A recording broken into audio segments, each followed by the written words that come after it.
एक समयको कुरा हो। एउटा गाउँमा एकजना युवक बस्थ्यो जो असाध्यै अल्छी थियो।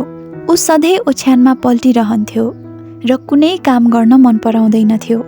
गाउँका मानिसहरू पनि उसको आलस्य देखेर चिन्तित थिए र उसको बारेमा अनेक कुरा गर्ने गर्थे।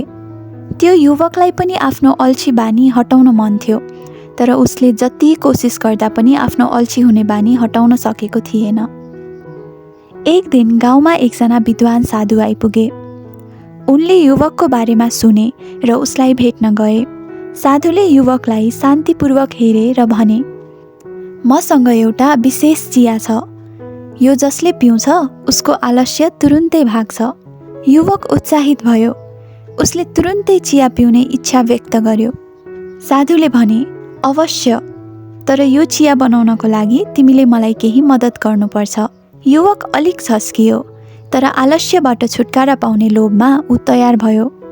साधुले उसलाई जङ्गलबाट केही जडीबुटीहरू ल्याउन भने। युवक अल्छी गर्दै भए पनि जङ्गल गयो र जडीबुटी खोजेर ल्यायो। त्यसपछि साधुले उसलाई खोलाबाट पानी ल्याउन लगाए। फेरि युवक केही गाह्रो मान्दै खोलासम्म पुग्यो र पानी बोकेर फर्कियो। यसरी साधुले युवकलाई चिया बनाउन आवश्यक पर्ने सबै कामहरू गराए। जडीबुटी केलाउने, आगो बाल्ने, पानी तताउने आदि प्रत्येक काममा युवकलाई आफ्नो आलस्यसँग लड्नु परिरहेको थियो। जब चिया तयार भयो, साधुले युवकलाई एक कप दिए। युवकले उत्सुकतापूर्वक चिया पियो। केही क्षणपछि युवकले महसुस गर्यो कि उसको शरीरमा एक नयाँ ऊर्जा सञ्चार भएको छ। उसलाई काम गर्न मन लाग्न थाल्यो। ऊ उठेर साधुलाई सोध्यो, गुरु, यो साँच्चै जादुको चिया रहेछ। यसमा के मिसाइएको थियो? साधु मुस्कुराएर भने, यो त साधारण जडीबुटी र पानी मात्र थियो।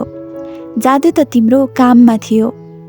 जब तिमीले आलस्य त्यागेर काम गर्यौ, तब तिम्रो शरीर र मन सक्रिय भयो। आलस्य भगाउने कुनै जादुको चिया हुँदैन। काम नै सबैभन्दा ठुलो औषधि हो। युवकले साधुको कुरा गहिरो गरी बुझ्यो। त्यस दिनदेखि उसले आलस्य त्याग्यो र परिश्रम गर्न थाल्यो।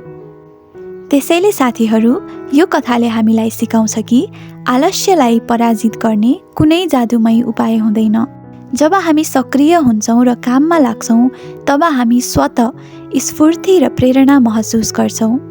त्यसैले उठ्नुहोस् र आफ्नो लक्ष्यतर्फ अगाडि बढ्नुहोस्। यस्तै ज्ञानमूलक भिडियोहरूका लागि च्यानललाई सब्स्क्राइब गर्नुहोला र भिडियोलाई अन्तिमसम्म हेर्नुहुने सम्पूर्णलाई धेरै धेरै धन्यवाद।